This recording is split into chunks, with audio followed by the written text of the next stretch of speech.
Hello everyone, welcome to JS collections 9 to 5.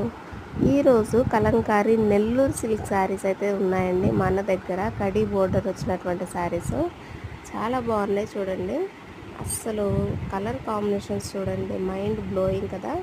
Sari cost 1480 rupees అండి, free shipping. చాలా బాగున్నాయి, అస్సలు మిస్ అవ్వద్దు. ఓన్లీ 1480. కలర్ కాంబినేషన్స్ కూడా చాలా బాగున్నాయి కదా. నెల్లూరు సిల్క్ అయితే వస్తుంది, కడీ బోర్డర్ ఉంటుంది, చాలా బాగున్నాయి. ఇవే మీకు బయట షాపింగ్ మాల్స్లో చాలా కాస్ట్ అయితే సేల్ చేస్తున్నారు. ఓన్లీ 1450 అండి, 1480 ఫ్రీ షిప్పింగ్. నచ్చితే స్క్రీన్ షాట్ తీసి వాట్సాప్ చేయండి. కలర్ కాంబినేషన్స్ బాగున్నాయి, శారీస్ బాగున్నాయి. సమ్మర్ కదా అని ఆలోచించవద్దు, సమ్మర్ కూడా కంఫర్ట్ ఉంటుంది. చాలా బాగున్నాయి, మిస్ చేసుకోవద్దు. Only 1480 rupees free shipping. ఇంకా మంచి మంచి కలెక్షన్స్ కోసం సబ్స్క్రైబ్ అవ్వండి, లైక్ చేయండి. బాయ్ మరి.